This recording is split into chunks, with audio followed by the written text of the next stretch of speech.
Does the Samsung Z Flip have a glass or plastic display? We finally have an answer, even if there's a big asterisk. Stick around for your daily charge. Good morning and welcome to the Daily Charge. It's Wednesday, February 19th. I'm Roger Chang. I'm Alfred Ng. And here are today's headlines. At this point, it's inevitable. A foldable phone launches and there's going to be controversy. Samsung touts the Z Flip as the first phone with bendable glass, but there's been a lot of questions about its durability, and now we have some answers. Teardown firm iFixit took the Z Flip apart and found that yes, there is a tiny layer of glass in the display, but on top of it is a protective plastic film, which kind of defeats the purpose of making it more durable. I don't get what's the big deal, or why are people so mad that there's plastic on this? So for one, they touted this as as an industry first glass display. People want a foldable glass because it's more durable. It's less prone to scratching. It's a lot more durable than your plastic screen, your standard plastic screen. So what they did was they did kind of have a glass display, but it's so thin that it's kind of useless in terms of durability. Like you could poke a hole right through it. At least that's what iFixit found. And then adding a plastic layer on that is kind of a cheat because it just sort of, again, if you're going to tout the durability of glass, but then you put a scratch-prone plastic layer on top of it, yeah, but kind of defeats the purpose. Who cares about durability on a foldable phone? I mean, these are just like $5,000 phones? Yeah. Why would it need to last a long time? Exactly. You're spending $1,300 plus on one of these phones, and yeah, you expect a scratch there, and that's kind of a bummer. I mean, I'm also just like, if anyone's buying a durable, like a foldable phone at this point, if they're expecting it to be durable, maybe watch some of the CNET coverage that we've had. I mean, that's exactly it. I think the point is, last year we saw with the Galaxy Fold, a lot of folks shaken in terms of their confidence in foldable phones. You know, there was already a lot of questions about how durable these things were going to be, whether they would withstand the test of time, and then the Fold kind of confirmed a lot of people's concerns, and now it's happening again, right? The Razer just had their own issue. Input reported that their phone had broken, or the screen had broken with the Razer, and now we're seeing this with the Z Flip. So it's not if you've got the money and you're affluent, you want to buy this crazy flashy device. Like having them actually kind of break down, or the risk of breaking down or be prone to scratches. I mean, it kind of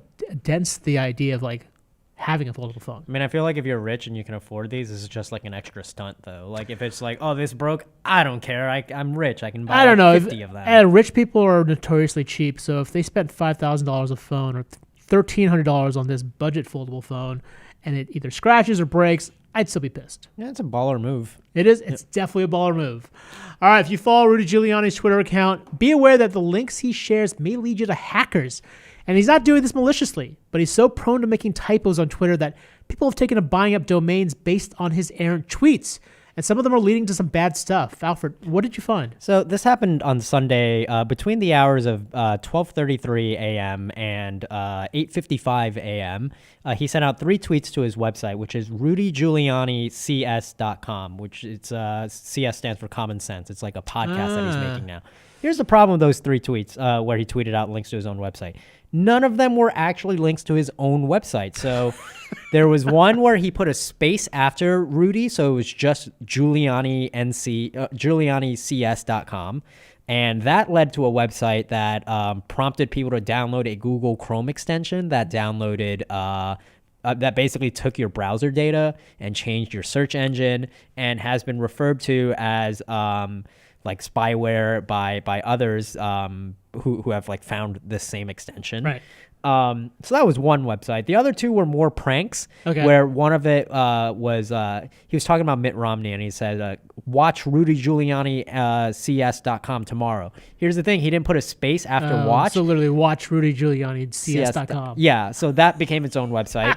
The day after, somebody registered that domain name and had it redirect to a drug rehabilitation program. And then there was another one where he just missed the last I in it. So in his own name, for that matter. And that redirected to the Wikipedia page for the Trump Ukraine scandal.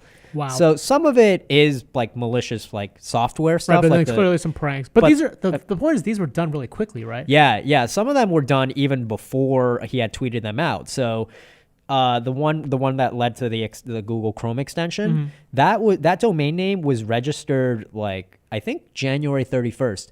So like a good 2 weeks before Giuliani even tweeted out that wrong link. So they have been seeing typos from him and they've been expecting him to make these mistakes. So if people just bought up errant typos based around his URL, like his site, wow. Yeah, and companies this happens a lot. This is something known as typo squatting, and this happens a lot with popular websites. That's why if you're a large company, sometimes you'll buy domain names that are similar to yours. So Facebook, for example, they own facebook.com.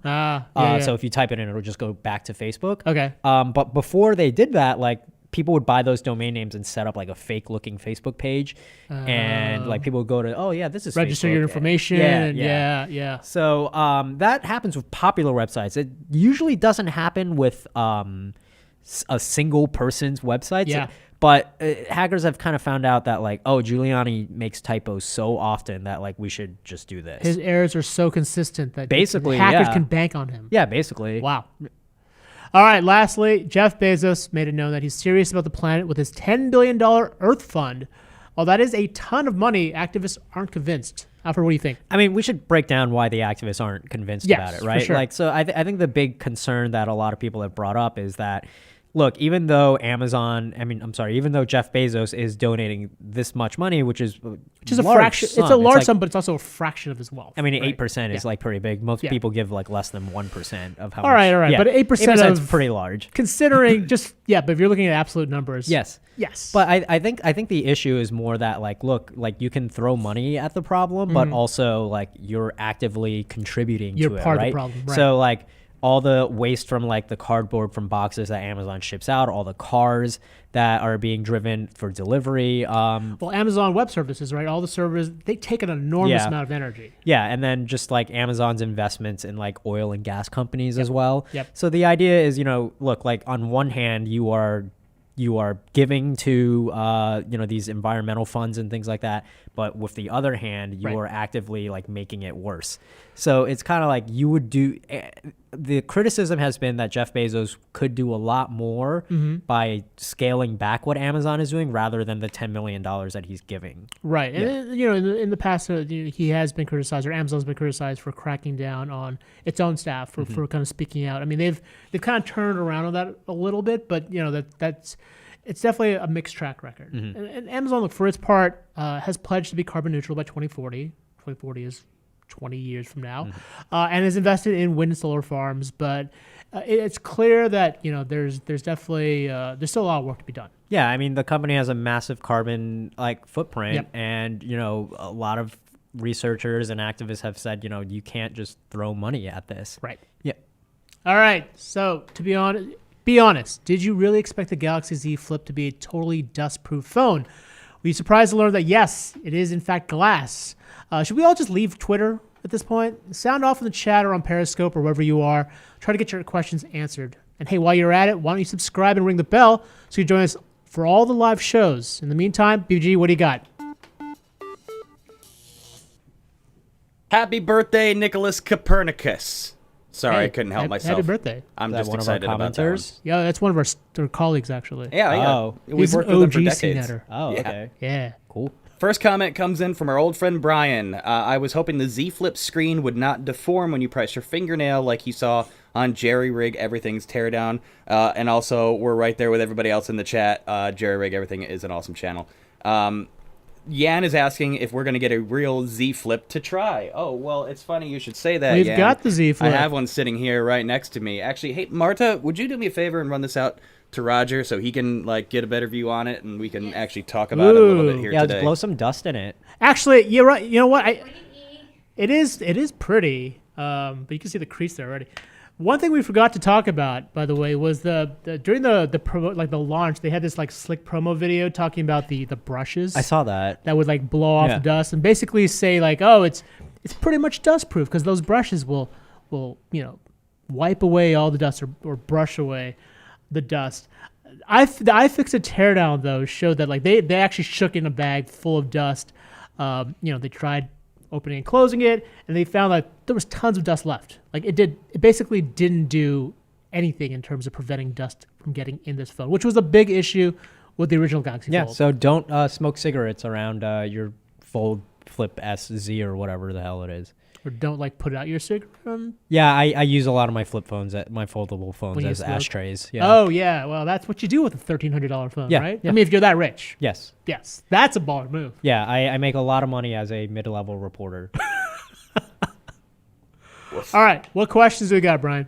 Let's talk to Timothy. Does the Flip depend on Google's fast response to apps integration, or will Samsung come out with their own apps for it, like with their own camera app and the core stuff you would come to expect out of a phone? That's a great question. I think it's a little bit of both. If you were to depend on just Samsung alone for apps, I think you'd be in trouble because Samsung has a pretty mixed track record of developing apps. I mean, the camera app, sure, there's stuff like that would be great. That kind of makes better use of this phone, but it's definitely going to require Google to better support foldable screens as a form factor. They are doing that the next version of Android, so there's definitely support for it coming, but I don't know if developers are willing to jump on developing apps for this because it's such a niche market right now. Also, isn't it different for this flip phone specifically, also what Razer has been doing? Because the OS that Android has been developing is more for like the normal size phone that turns into a tablet size, right? Yeah, this yeah, is just a normal size phone that turns into a smaller phone. It's supposed to be the Android one's supposed to be flexible for different ones. Mm-hmm. Like it's not dependent on one form factor. Mm-hmm. But you're right in that Motorola, because these phones are coming out before any kind of Android integration. Yeah. Motorola created their own kind of like different apps, partly especially Mm-hmm. for the front screen, like integration from the front to the back screen. This one, I haven't had a chance to really test out any of the custom apps for this, so I can't really speak to that. But our review's coming out shortly. I thought it was pretty dumb that they didn't put like a screen on They the just folded have- version. they just have I this. hate that. I hate that so much. Yeah, the Razer has the large screen, Yeah, which is kind of nice. Because the whole point of having like the foldable one where you make it smaller So you- is that you could, like, look at it, look yeah, for you could still notifications, use put it that, back. like Yeah, because I now know. you just you're just gonna open into a larger phone where it's like that looks dumb to me, man. I hate this so much. Really? Yeah, I'm okay with it. it's like a Game Boy SP. I wouldn't. That's kind of why I like it. I love the Game Boy SP. It was great. No? Nah. All right, fine. What else we got, Brian? I'm very indifferent to the Z Flip. I I do say I prefer the Razer aesthetically. It looks nicer. The notification screen's nicer, but this feels like a more solid phone. I'm just more offended that it doesn't have a screen when it's closed. That makes no sense. Just to me. this. It's Does it such do a anything waste. else? It's such a waste. Yeah, that's true. This is just that's true. You guys know me. My highest priorities are battery life and durability. And while it's not flexing the greatest battery life on the market, it's got to be more durable than the Razer. So if I put them side by side, I'll take. The It has a Z Flip. bigger battery than the Razer, by the way. The Razer, I think, has a particularly weak battery for a flagship phone. This is pretty standard with your like normal iPhone 10, Galaxy S phone. It's not quite as strong as a Note or anything, but it's okay. Also, like most people are not chucking their phones at the wall, so I mean, Except for Brian. yeah, that's what I'm saying. Yeah, Like your definition of durability might be different. No, than you ours. would. I don't think you would want to chuck this phone against the wall. Yeah, no kidding. All right, we got a few other questions coming in. Let's talk to Nathan. Nathan Berger asks, I'm not sure why anyone believed Samsung when they said that it was a foldable glass. I think that foldable phones won't be decent quality for another couple of years. How long do you think that will take? Yeah, I tend to agree. It's gonna be a couple of years. Why I'm excited about these phones is because this does mark the start of a new category. I think we will all be using foldable phones at some point when it's cheaper and more practical, more durable. Like companies like Corning are actually working on like legit foldable glass that bends and is more durable. And so that's why I'm excited. But it is going to take a couple of years. But I do believe we will all be using foldable phones at some point. That's an interesting spot to take. I don't know if I would agree with you, but It's I would agree controversial. that they will do it. definitely be back on the market. That's for sure. Whether you can talk me into getting one, we'll see. Alfred, how do you feel? I mean, it kind of seems like a gimmick to me. I don't think it'll last. I've watched enough anime to know that like, the future foldable phones are the future. I want the slidable phone to come back. That's what I always wanted. I mean, there's a sidekick. something like that coming out soon, right? Yeah, TCL just showed off a concept phone You're where right. it slides out to a bigger screen, which was kind of cool. I'm way off mic right now because I'm trying to search for it and find evidence of it so we can take a look at it. We'll come back to it though. In the meantime, as far as Z Flip goes, what do we at CNET have planned for tests? Are we going to be doing the open and close test? Are we going to do, or did we do, I haven't even watched our own drop test. I know Lexi and Vanessa did that last week. Yeah, we did do a drop test. Yeah, did they do it with the case on? Somebody wants to know. Good question. I didn't watch it because I was still on paternity leave. Yeah, you got a good excuse. I don't have a good excuse. But we can drop the link on that or share the link on our Twitter account. Of course, and we'll put it in the description and link it in the video here. They're always fun to watch. I just haven't gotten to this one yet because we're still doing our own stuff with the Flip here. And in terms of the open and close test, I think that's TBD. Got it. Like the hinge is so like structured that like you can't close it by like. I know. swinging it. I can't slam my phone down. Well, you can kind of if it's like half folded, but otherwise, yeah. But like from a. You have to use two hands to close it. Yeah. That was my favorite part about a flip phone, that you could just like flip it Yep. closed. Yeah. I hear you. All right, we've got the. Do we have a name for this TCL phone? Is there like an alleged title, like a working title, or No, I think it's just a concept phone, so I'm not sure if there's like an official name. Like this is actually not even it's not. We got these from sources. This is not an official leak, or this is not official. Yeah, pure rumor from mill here, TCL. folks. So I don't think we've got a name for it, although.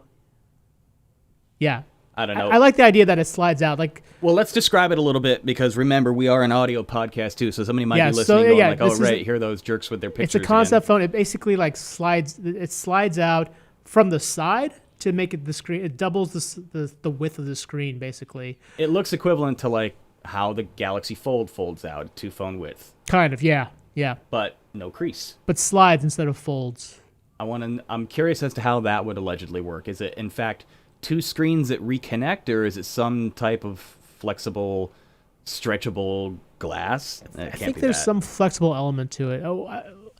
Hopefully, at some point, we'll be able to get our hands on it. I don't know when or if, but when we do, we'll definitely give you more details. Either way, that's what I would think is much cooler than a flip phone. Next one's coming in. Well, here's an interesting thought. Timothy thinks that the Flip would actually be very handy for women and people who use makeup as like a tabletop makeup mirror because you can kind of prop it like that. What other like odd like a use cases? compact? Yeah, exactly. What Yeah. other odd use cases do we see the Flip useful for? I mean, that was one of the things that they showed like during their demo, wasn't it? Like in their commercial. sure. They Okay. also did like a video chat kind of thing Got where it. like you could prop it up that way. Oh yeah, I can see that as a video chat thing. Yeah. Also, like just get a pop socket for the back of your phone if you want to do that to like prop it up What on a if you don't table. want to have a pop socket on? Okay, that's also fine. You just, I'm Well, I sure usually just- you'll be happy I shelling pro- out I- the $1,000. I prop mine against a bookcase or something. Yeah, Let's take a question from Ben the One. I don't know what material this glass actually is, but I guess they added like 10% of glass to the plastic screen. What do we think? So let's go back over it again for a couple of late stragglers coming in. What exactly is the build factor in the So the Z Flip? top layer is like this plastic layer. It's like almost like the screen protector that like maliciously people or notoriously people took off on the Galaxy Fold. Below that is like that super thin layer of glass, but it's so thin that like, and it is its own layer. It's not like the 10% glass. Like they claim it's real glass. It's just ultra thin and kind of defeats the purpose of the durability. Like as you mentioned, the Jerry Rig Everything video, they were able to kind of pierce it. It comes from their Samsung, is a conglomerate. It makes a whole bunch of different things, TVs. They actually do insurance for one. But they also have a separate display business, and it's that display business that supplied the glass for this. So it is legit glass. It's just so thin that it isn't really. It's glass in name, pretty much, it's technically glass. It just isn't as durable as your traditional glass phone or display. And apparently some people are kind of butthurt about that. Next one. Okay, this one came in just a few seconds ago, but I'm bumping it to the front because it's a really good question. And especially relevant to you, Roger. It's about 5G. Timothy asks, how would the 5G antenna affect the way it would fit inside of these foldable phones? Ooh, So that's a great question. Yeah, considering like a 5G antenna itself is not like shaped like a traditional antenna as you would think, a big skinny stick coming out the top of your car. So I don't believe this is a 5G phone. But inevitably, when we go down that path, you're going to get a foldable 5G. Neither is the Razr. So a couple things there. the antennas for, I'm gonna get super wonky, like mid and low band 5G, which is what's being used out in like Europe and Australia. Those antennas are actually, you could do that. You could fit them in now. Actually, there would be issues with power consumption, but antenna wise, it's fine. It's really like the millimeter wave, that super high frequency wavelength that like Verizon and AT&T that the US carriers are using. That's where it gets kind of finicky, and that's why there's like breakdowns of phones that only use millimeter wave, and there are phones that use low band and mid band. That's going to get a little bit better, later this year, and then really next year. Our colleague Shar Tipkin wrote about a Qualcomm modem that's coming out presumably next year that is much thinner. It's supposed to work in really, really ultra thin phones. So it's a matter of time. Like, I think it would be kind of tricky to put antenna into this device per se, especially if you want to get millimeter wave going, just given how tightly they packed all the components. Like if you look at the iFixit breakdown, the printed circuit boards are like stacked on top of each other. It's all just crammed in there. But as the stuff gets smaller, especially going into 2021, like it'll be a lot easier to get those antennas in there. Why not just fold the antenna? Are you being serious? I can't tell just anymore. Fold everything. You just make them all smaller. Sure.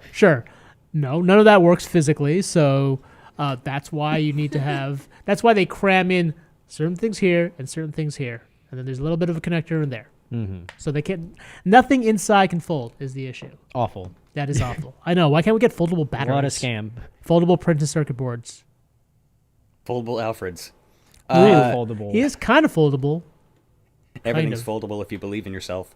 Ben the One says, I don't get it. Since when is glass bendable? Even if it is as thin as a hair, in my world, it just makes more breakable, right? And then Matthew Datcher has actually jumped in and pointed out the fiber optics are made of glass. Now, Yes. Can you, we're not physicists here, believe it or not, but exactly what are the common ties between fiber optic work and how this glass, per se, exists in a folding phone?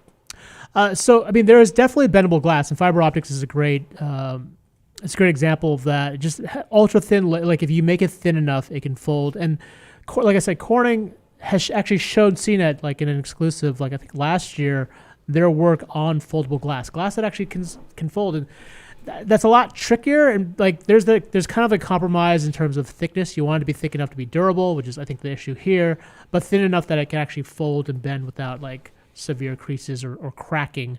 But it is doable. It's absolutely doable. And like Samsung has shown it here, it is glass, just ultra thin, making it bendable. Like fiber optics is a perfect example. So yeah. When you say ultra thin, like how thin is that? Like thinner than a sheet of paper? Or? Yeah. Oh, okay. Yeah. Like like a sheet of paper is probably a good example. Maybe even a little bit thinner. Yeah, I think. Than a piece of tape? Is that thinner than paper? I think tape is thinner than paper. Sure. I don't know. Yeah. Sure. I mean, look, the Razer has a foldable thin layer of steel in their phone. So there's a backing that's made of steel. And thick steel, how the hell is that going to be able to bend? But it's so thin that I think it's like 0.0 something millimeters. Mm-hmm. It's so thin that it is flexible enough. No, that's cool. So like one of those metal rulers. Yes. Except, well, can you fold it? You can swing it. Fold it. Yeah, you can flex it. Yeah, and then it like smacks somebody really hard. God, is that what you did in high school? No, that was done to me. Oh, that sucks. Like 2 days ago. Sorry. Yeah. Okay, moving on before this takes a dark turn.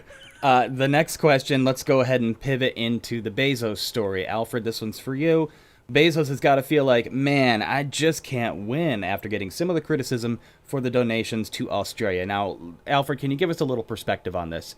Yes, you should never look a gift horse in the mouth. However, Jeff Bezos is probably a little too late in these cases, would you say? I don't know why this is specifically for me, but I guess I'll try to break that down. Look, like he's like the richest man in the world with like one of the most like powerful companies that's out there.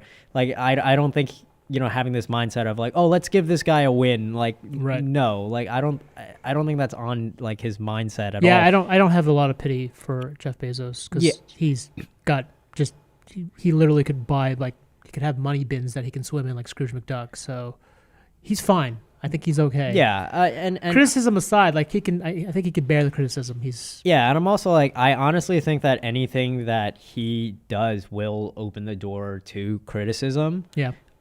Because he's such a like visible person. Absolutely. Like this. I don't think. I think it's weird to think about things like this in terms of winning and losing. Right. It just is. And it's the idea like he can't win in this situation. I mean, like it's whatever. Like I don't think that it's not going to bother this guy at the end of the day. No.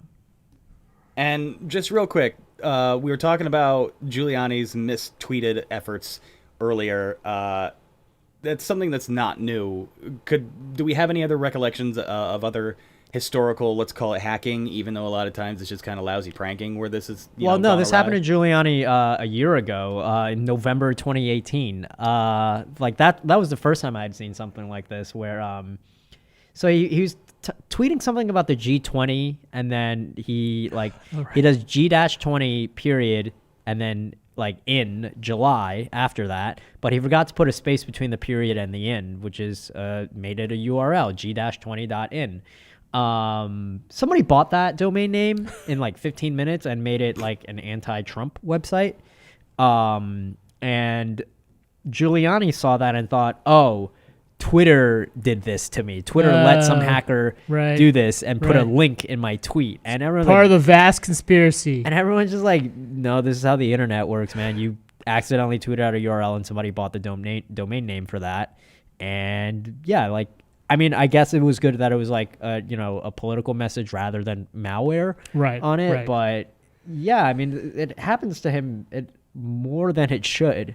Specifically him, though, because, I mean, let's be honest, there's plenty of politicians out there who could afford a little online etiquette training. Yeah, that happened.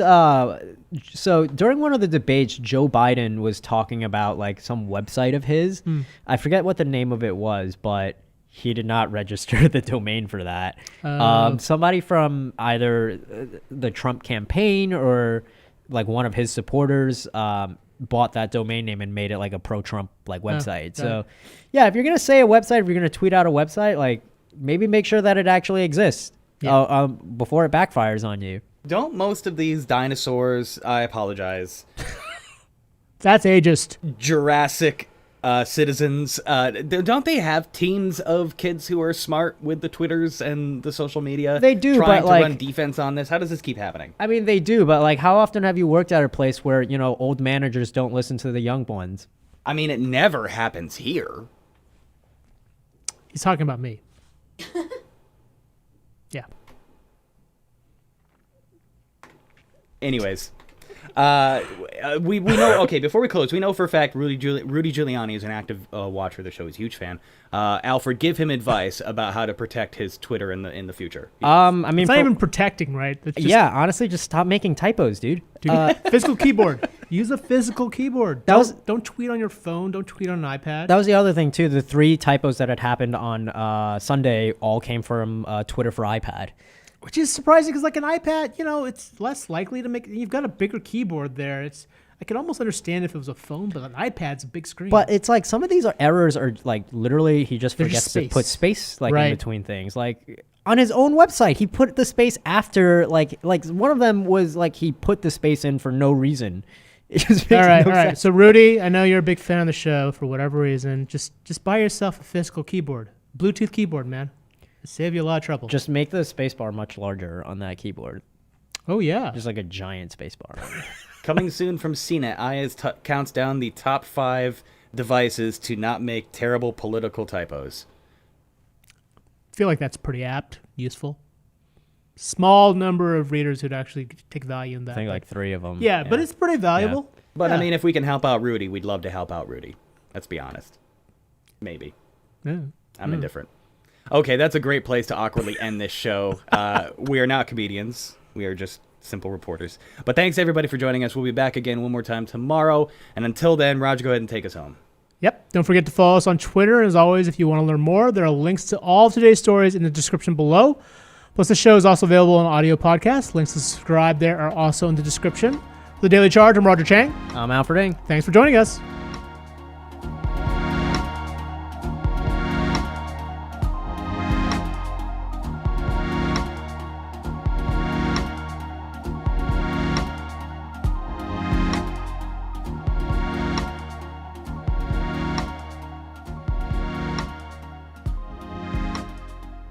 Can't get enough? Check out the Daily Supercharge, our extended post show with special features, audience Q&A, and in-depth reviews. Available now wherever you get your podcasts.